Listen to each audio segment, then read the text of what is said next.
আপনি কি জানেন নবীদের মধ্যে সবার আগে জান্নাতে যাবে আমাদের নবী, আর সবার শেষে জান্নাতে যাবে হযরতে সুলাইমান আলাইহিস সালাতু ওয়াস সালাম।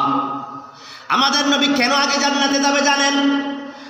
এই পৃথিবীর জমিনে ইতিহাস সাক্ষী আছে, আল্লাহ 1,26,000 মতান্তরে 2,85,000 নবী রাসূল, যত নবী রাসূল আল্লাহ দুনিয়ার মধ্যে পাঠিয়েছেন সবার চেয়ে গরিব ছিলেন আমাদের নবী।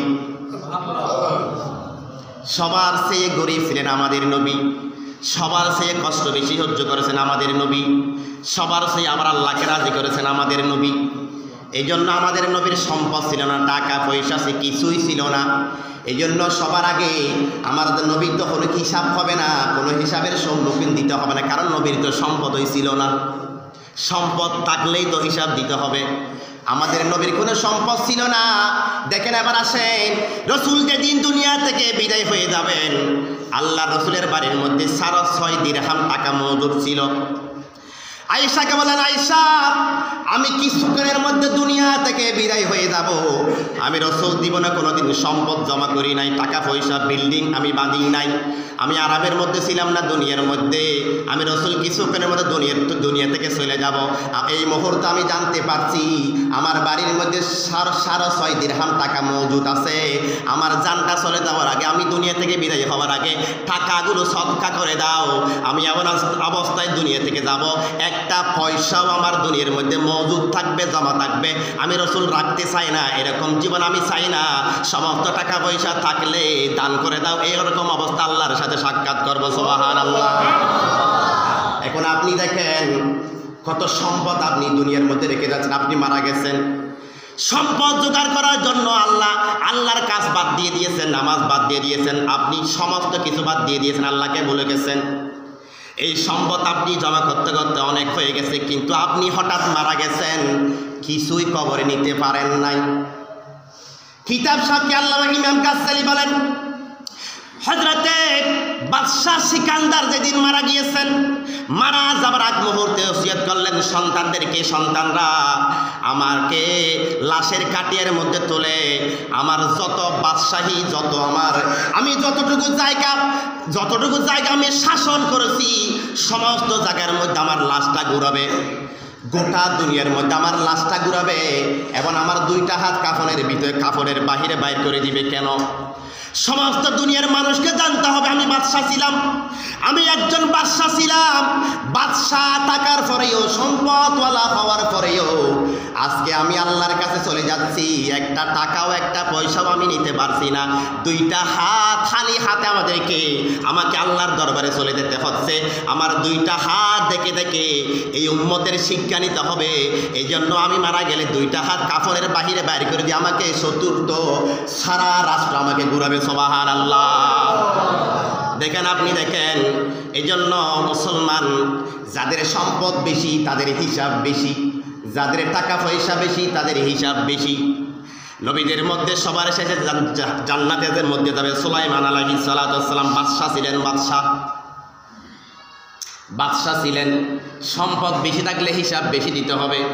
এই জন্য রসুল বলছেন ধনীদের চেয়ে গরিবরা 500 বছর আগে জান্নাতে যাবে। সুবহানাল্লাহ বলেন না? 500 বছর আগে জান্নাতে যাবে গরিবরা। সম্পদ বেশি থাকলে হিসাব বেশি। আপনি মনে করছেন আল্লাহ আপনাকে বেশি মহব্বত করে এই জন্য সম্পদ দিয়েছেন? না, হাদিস অনুযায়ী আল্লাহ আপনার প্রতি নারাজ, আল্লাহ আপনার শত্রু। এই জন্য আল্লাহ আপনাকে টাকা দিয়ে, পয়সা দিয়ে, সম্পদ দিয়ে আপনাকে পরীক্ষার মধ্যে ফেলেছেন। আপনি মনে করবেন না যে আপনাকে সম্পদ দিয়েছে, শুকরিয়া, আপনাকে সম্পদ দিয়েছেন আল্লাহ দুনিয়া কামাই করার জন্য, আপনি দেখেন না আমাদের রসুল, যে রসুল একদিন আল্লাহ রসুল একটা পাহাড়ের উপর উঠে কাঁদতে লাগলেন। জিবরাইল এসে জিজ্ঞেস করে, রসুল আপনি কাঁদছেন কেন? বললো, জিবরাইল এই মুহূর্তে আমি রসুলের বাড়িতে এক মুঠ জব ব্যতীত আর কিছু নাই, এক মুঠ জব, শুধু জব, গিয়েও এক মুঠ জব ব্যতীত আমার বাড়িতে কিছু নাই, কোনো খাবার নাই। অথচ আমার ফাতেমা উপাস 15 দিন পর্যন্ত, আমার নাতি হাসান হোসেন উপবাস 15 দিন পর্যন্ত, আমার চুলের মধ্যে আগুন জ্বলছে না 15 দিন পর্যন্ত। জিবরাইল বললেন, ইয়া রাসূলুল্লাহ, ইয়া হাবিবাল্লাহ, আপনি একটু উপরের দিকে তাকান তো। রসুল উপরের দিকে তাকালেন, দেখলেন যে আল্লাহর আরশ আজিম পর্যন্ত রসুলের চোখের মধ্যে ভেসে উঠল। আল্লাহ রসুল দেখলেন স্বয়ং আল্লাহর আরশ আজিম পর্যন্ত এমন একটা ঘর, যে ঘরটা দুনিয়ার মধ্যে এমন সুন্দর ঘর রসুল কোনোদিন দেখেন নাই। সুবহানাল্লাহ বলেন। আল্লাহ রসুল বললেন, জিবরাইল এটা কি? বললেন, ইয়া রাসূলুল্লাহ, এটা হচ্ছে আপনার ঘর। আপনি দুনিয়ার মধ্যে এত কষ্টের মধ্যে জীবন যাপন করেছেন, আল্লাহ আপনার প্রতি খুশি হয়েছেন, এই জন্য আল্লাহ আপনার প্রতি খুশি হয়ে আল্লাহর ঘরের পাশে আপনার জন্য এত সুন্দর ঘরটা বানিয়ে রেখেছেন। সুবহানাল্লাহ বলেন। আল্লাহ রসুল খেদে খেদে বললেন, জিবরাইল, আমি রসুল দুনিয়ার মধ্যে শান্তি চাই না, আমি আখিরাতের শান্তি চাই। একদিন আল্লাহ রসুল স্ত্রীদের সাথে রাগ করেছেন। 1 মাস পর্যন্ত স্ত্রীদের বাড়িতে রসুল যাননি। স্ত্রীরা সবাই অস্থির, রসুল কেন আমাদের সাথে রাগ করেছেন, কি দোষে রাগ করেছেন। এখন আবু বকর সিদ্দিক চেষ্টা করেছে রসুলকে আনার জন্য, আল্লাহ রসুল আসছে না। হযরত উমর আল্লাহ রসুলের বাড়িতে গেলেন, যাবার ফল আল্লাহ রসুল শুয়ে আছে একটা ছাটাইয়ের উপর, খেজুর গাছের একটা বিছানা, রসুল শুয়ে আছেন। হযরত উমর রসুলের বাড়িতে দেখলেন এক মুঠ মাত্র জব, একটা ভাঙ্গা বদনা, একটা মাত্র ফেয়ালা, এসব কিছু ছাড়া হযরত উমর আর কিছু দেখে নাই। হঠাৎ হযরত উমরের চোখ থেকে পানি বের হয়ে গেল। উমর কাঁদতে লাগলেন, ইয়া রাসূলুল্লাহ, আপনি কিভাবে এমনভাবে জীবনযাপন করছেন আপনার বাড়িতে? আপনি রসুল না হলে আল্লাহ কিছুই সৃষ্টি করতো না, অথচ আমি উমর দেখতে পাচ্ছি আপনার বাড়িতে 1 মুঠ জব, একটা ভাঙ্গা বদনা, একটা ভাঙ্গা ফিয়ালা, এছাড়া আর কিছু দেখতে পাচ্ছি না আমি। ইয়া রাসূলুল্লাহ, আপনি দেখেন তো রোম সম্রাট, ফারসের সম্রাট কিভাবে দুনিয়ার মধ্যে সুখ শান্তিতে আছেন, আপনি কেন আল্লাহকে একটু বলতে পারেন না? আপনি আল্লাহকে একটু বললে আপনার জন্য তো আল্লাহ আসমান থেকে সমস্ত কিছু পাঠিয়ে দেবেন, আপনি আল্লাহকে বলেন না। আল্লাহ রসুল বললেন, উমর, আমি রসুল তো দুনিয়ার মধ্যে শান্তি করার জন্য আসি নাই। সুবহানাল্লাহ বলেন না। আমি রসুল তো দুনিয়ার মধ্যে আরামে থাকার জন্য আসি নাই, আমি আরাম করবো আখিরাতে। উমর, আমি রসুল যদি আল্লাহকে বলতাম সমস্ত মক্কা মদিনার পাহাড়গুলো আমার জন্য স্বর্ণ হয়ে যেত, কিন্তু আমি দুনিয়ার শান্তি চাই না, আমি চাই আখিরাতের শান্তি। সুবহানাল্লাহ বলেন। হযরত উমর আল্লাহ রসুলের স্ত্রীকে জিজ্ঞেস করলেন,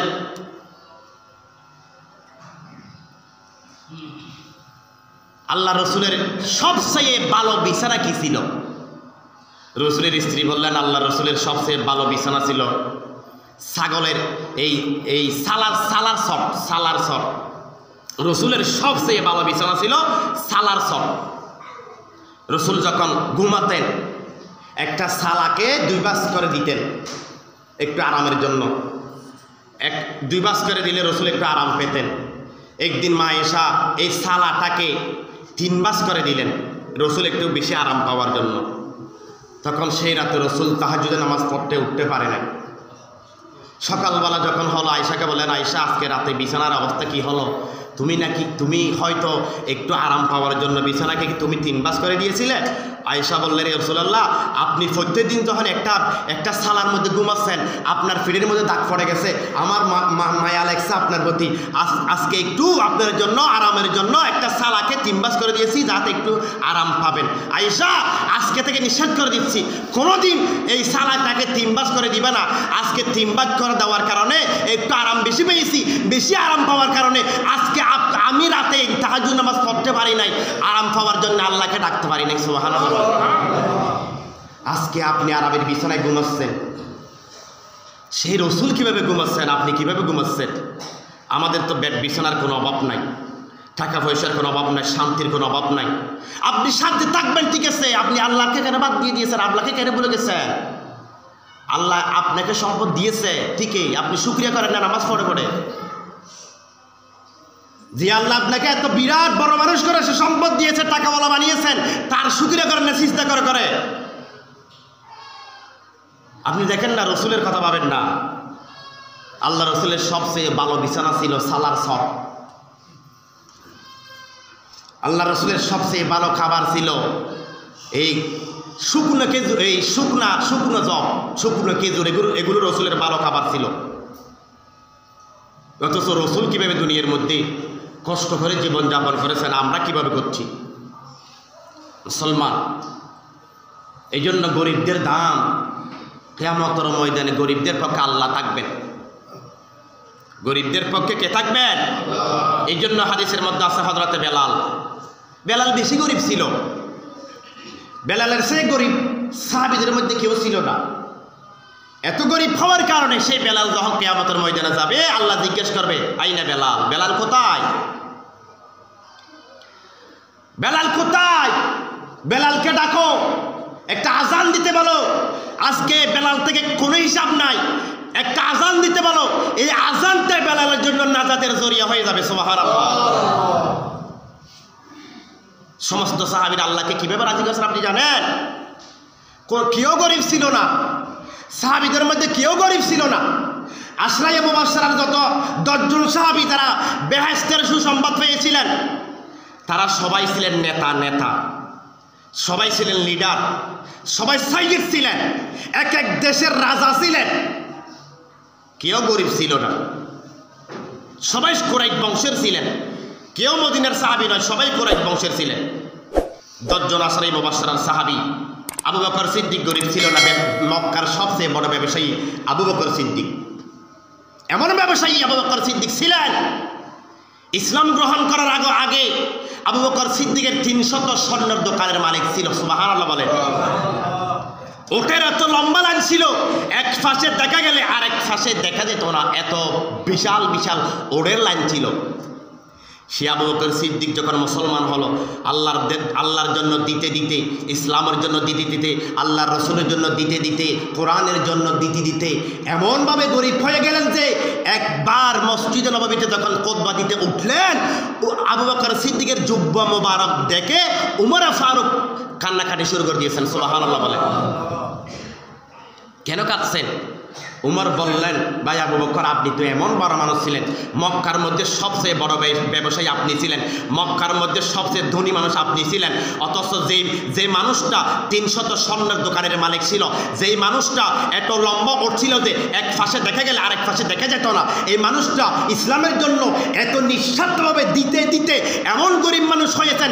আজকে যেই জুব্বাটা পরে আপনি খুতবা দিতে উঠেছেন, আমি দেখতে পাচ্ছি এই জুব্বাটাতে 17টা ছাগলের চামড়া দিয়ে থালি লাগানো। সুবহানাল্লাহ বলেন। দেখেন আপনি, কেউ গরিব ছিল না। যারা জান্নাতের সার্টিফিকেট দুনিয়ার মধ্যে পেয়েছিল, কেউ গরিব ছিল না। তারা দুনিয়া চায় নাই, আল্লাহর দরবারে আখিরাত চেয়েছে। উমর গরিব ছিল না, উমরও ব্যবসায়ী ছিলেন। উমরও সবচেয়ে বড় ব্যবসায়ী ছিলেন মক্কার জমিনের মধ্যে। একদিন হযরত উমর খুতবা দিতে দাঁড়াইলেন। একজন মুসল্লি বললেন, আমিরুল মুমিনিন, আপনি দাঁড়ান, খুতবা এখন দিবেন না। কেন? একটা প্রশ্নের জবাব দেন। কি প্রশ্ন? আপনি যেই জুব্বাটা পড়েছেন, গতকাল সকালবেলা ইয়ামান থেকে এই ইয়ামেনের বাদশাহ উমরের কাছে কিছু কাপড় পাঠিয়েছিল দান করার জন্য। উমর সবাইকে দিলেন, সবাই একটা সবাইকে ভাগ করে দিয়েছেন। উমরের সন্তান আব্দুল্লাহ একটা পেয়েছেন, উমর একটা পেয়েছেন। তো সবাই যখন একটা পেয়েছে, যে কাপড়টা পেয়েছে সেই কাপড়টা দিয়ে একটা জুব্বা হবে না, কাপড়টা ছোট। উমর যখন খুতবা দিতে উঠল, দেখলেন যে ওই মানুষটা উমরের গায়ে এমন একটা জুব্বা, যে জুব্বাটা পরিপূর্ণ জুব্বা। তো লোকটি বলল, আমিরুল মুমিনিন, আপনি খুতবা দিবেন না, আমার একটা প্রশ্নের জবাব দেন। আপনি আমাদেরকে একটা কাপড় দিয়েছেন, যে একটা কাপড় দিয়ে আমরা জুব্বা বানাতে পারি নাই, পাঞ্জাবি বানাতে পারি নাই। আপনি যেই জুব্বাটা পড়েছেন, আপনি 2টা কাপড় নিয়েছেন নিশ্চয়, না হলে এত সুন্দর জুব্বা হতো না। আপনি কেন 2টা নিয়েছেন? আমাদেরকে কেন একটা দিয়েছেন? আগে জবাব দেন, তারপর খুতবা দিবেন। সুবহানাল্লাহ। এটা কাকে প্রশ্ন করেছে? আমিরুল মুমিনিন উমর। 40,000 বর্গমাইল মুসলিম জাহানের খলিফা আমিরুল মুমিনিন উমর সে দেশের একজন বাদশাকে বলল, আপনি খুতবা দিতে পারবেন না, আগে প্রশ্নের জবাব দেন। আপনি কেন 2টা নিয়েছেন? আমাদের কেন একটা দিয়েছেন? জবাব দেন, তারপরেই আপনি কি করবেন? খুতবা দিবেন। একজন দেশের রাজা বাদশাকে বলছে এই কথা। আমিরুল মুমিনিন হযরত উমর এবার প্রশ্নের জবাব দিতে লাগলেন। ভাই শোনো, সবাইকে একটা একটা দিয়েছি, আমিও একটা পেয়েছি, আমার সন্তান আব্দুল্লাহ একটা পেয়েছে। রাতের বেলা যখন আমার সন্তান আব্দুল্লাহ আমাকে বলল, আব্বা আপনি একটা পেয়েছেন, আমি একটা পেয়েছি, এখন এই একটা কাপড় দিয়ে তো জুব্বা হবে না, পাঞ্জাবি হবে না, আপনি আমারটাও নিয়ে নেন, দুইটায় যোগ করে একটা জুব্বা বানান, আপনার জন্য লাভ হবে, আপনার তো কোনো কাপড় চোপড় নাই। আমার সন্তান আব্দুল্লাহ আমাকে তারাটাও দিয়ে দুইটা একসাথে করে তারপরে জুব্বা করেছি। তোমাদের হক আমি খাই নাই, সুবহানাল্লাহ। দেখেন তারা কীভাবে জীবন যাপন করেছে, আল্লাহকে তারা কীভাবে রাজি করেছে। কেউ গরিব ছিল না, আশরাই মুবাশশারার ভিতরে কেউ গরিব ছিল না, অথচ তারা কীভাবে আল্লাহকে রাজি খুশি করেছে। এই জন্য রাসূল বলছেন, যারা দুনিয়ার মধ্যে বড় মানুষ, সম্পদওয়ালা, প্রভাবশালী, আল্লাহ তাদেরকে সম্পদ দিয়েছে পরীক্ষা করার জন্য, সম্পদ টাকা পয়সা দিয়েছে পরীক্ষা করার জন্য। আল্লাহর যারা বাধ্য, আল্লাহর যারা এই শত্রু, তাদেরকেই আল্লাহ সম্পদ দেয় দুনিয়ার মধ্যে।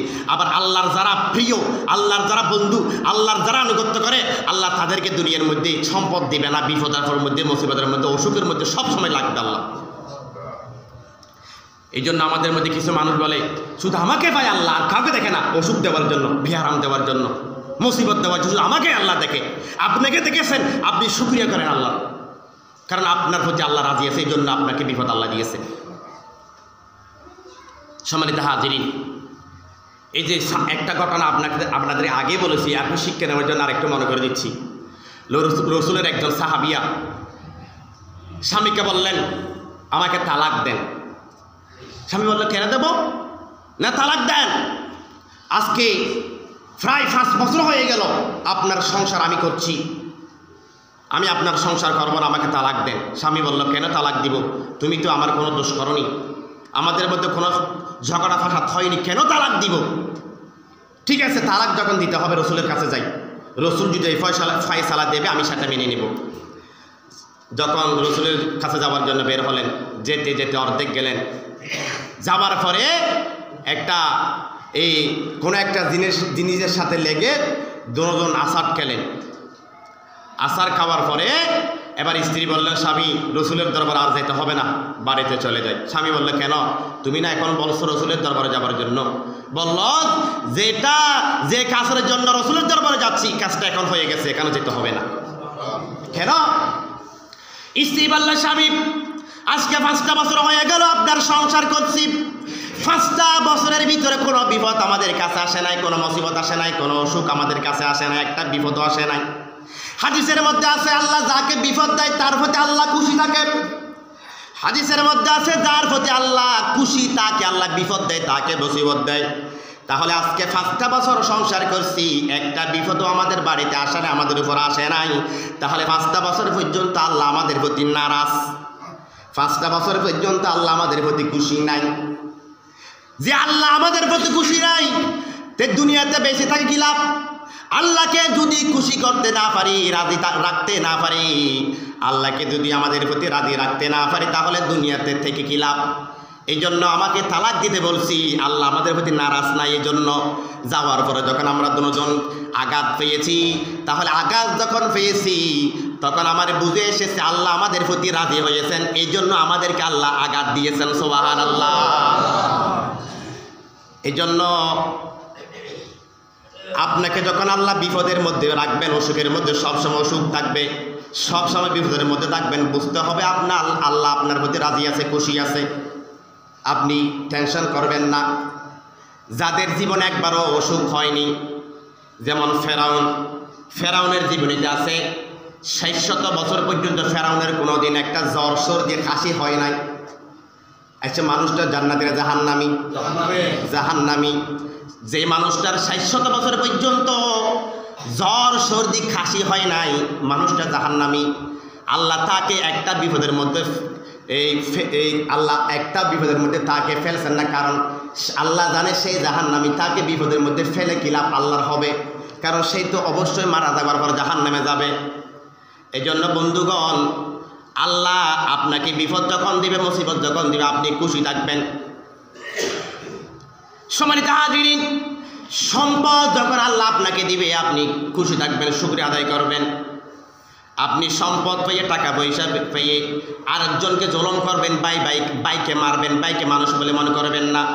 এলাকার মানুষকে আপনি ইজ্জত করবেন না, সম্মান করবেন না, সব সময় চোখ কানিয়ে কথা বলবেন, আল্লাহ বদ্দেশ করবে না। আল্লাহ বাদশাহ সাদ্দাতকে কি জন্য ধ্বংস করেছেন জানেন? বাদশাহ সাদ্দাত আল্লাহর সাথে নাফরমানি করে সম্পদ নিয়ে। নবী যখন বলল সাদ্দাত তুমি আল্লাহর ইবাদত করো, সাদ্দাত তুমি যদি আল্লাহর ইবাদত করো তোমাকে আল্লাহ জান্নাত দিবে। সাদ্দাত সেদিন বলেছিল আমি কেন আল্লাহর ইবাদত করব, আমার আল্লাহর ইবাদত করার দরকার নাই, আমার টাকা আছে, পয়সা আছে, সম্পদ আছে, সবগুলো আছে, আমি চাইলেও সেই জান্নাত দুনিয়াতে বানাতে পারবো। নাউজুবিল্লাহ বলেন। সে বাদশাহ সাদ্দাত আল্লাহর সাথে নাফরমানি করে করে এমন একটা জান্নাত বানালো, যেই জান্নাতটাতে আল্লাহ তাকে একটা ফাও রাখতে দেয় নাই, একটা ফা বাহিরে আর একটা ফা ভিতরে। এমন সময় আজরাইলকে দিয়ে আল্লাহ তার জানটা কবজ করে ফেলেছেন। নাউজুবিল্লাহ। সময় দেয় নাই বাদশাহ সাদ্দাতকে, কারণকে সময় দেয় নাই। কারণকে যখন বলল তুমি জাকাত দাও, কারণ বলল কেন জাকাত দিব, সম্পদগুলো তো আমার সম্পদ, আল্লাহর সম্পদ নয়। নাউজুবিল্লাহ বলেন। এগুলো তো আমার সম্পদ, আমার সম্পদকে আল্লাহকে দিয়ে দেব, আমি কাউকে জাকাত দিতে পারবো না। আল্লাহ নারাজ হয়ে গেলেন। আল্লাহ জবিনকে অর্ডার করলেন, জবিন কারণকে ধরো, এমনভাবে ধরো তাকেও ধরো, তার সম্পদকে ধরো। তার সম্পদকেও ধরলেন, তাকেও ধরলেন। এখনো কিতাব সাক্ষী আছে, প্রত্যেক দিন দুইটা ফেরেশতা, এক আধ একজন ফেরেশতা, এক আধ একজন ফেরেশতা এই হেইয়া হেইয়া বলে তাকে নিচের দিকে ছাপ দেয়। এক হাত পর্যন্ত সে প্রতিদিন মাটির ভিতরে ঢুকে যাচ্ছে, এখনো ঢুকছে, এখনো ঢুকছে, কিয়ামত পর্যন্ত ঢুকবে। আল্লাহর সাথে নাফরমানি করার কারণে তার সম্পদ সহ তাকে সহ আল্লাহ মাটিকে গ্রাস করে ফেলেছেন। নাউজুবিল্লাহ। এই জন্য আপনি অহংকার করতে পারবেন না। আপনাকে সম্পদ আল্লাহ দিয়েছেন, বড় মানুষ করেছেন, ধনী করেছেন, অহংকার করা কোনো কিছুই নাই। সম্পদ আপনাকে আল্লাহ দিয়েছেন, বড় মানুষ করেছেন, আল্লাহর কাছে শুকরিয়া করেন। মানুষকে মানুষ বলে মনে করেন, মানুষকে যখন মানুষ বলে মনে করবেন না, আল্লাহ আপনার প্রতি নারাজ হয়ে যাবে। সেই সম্পদগুলো আল্লাহ চাইলে নিমিষেই ধ্বংস করে দিতে পারে। এই জন্য যাদেরকে আল্লাহ তাআলা বড় মানুষ করেছেন, সম্পদ দিয়েছেন, হাদিস শরীফ অনুযায়ী রাসূল বলছেন আল্লাহ যাদেরকে সম্পদ দিয়েছে, সম্পদ কাদেরকে দিবে? যারা আল্লাহর শত্রু, যারা আল্লাহর অবাধ্য, আল্লাহ তাদের সম্পদ দেয়। আবার আল্লাহ বিপদ কাদেরকে দেয়, মুসিবত কাদেরকে দেয়? যারা আল্লাহর আনুগত্য, যারা আল্লাহর বন্ধু, তাদেরকে আল্লাহ বিপদ দেয়। এই জন্য যারা অসুখের মধ্যে আছি, বিপদের মধ্যে আছি, আমাদের মধ্যে আল্লাহ খুশি আছে, শুকরিয়া করবেন। যারা সম্পদ দিয়েছেন, টাকা পয়সা দিয়েছেন, তারা শুকরিয়া করবেন, আল্লাহর অবাধ্য হবেন না, নামাজ আদায় করবেন, আল্লাহর ইবাদত করবেন, আল্লাহর হাতে শুকরিয়া আদায় করবেন। যাক, যতটুকু বলেছি আমি নিজেও যাতে আমল করতে পারি, আপনারাও যাতে আমল করতে, সবাইকে আল্লাহ তৌফিক দিন। সবাই বলুন আমিন। ওয়া আখিরি দাওয়ানা আলহামদুলিল্লাহি রাব্বিল আলামিন। আসসালামু আলাইকুম ওয়া রাহমাতুল্লাহ।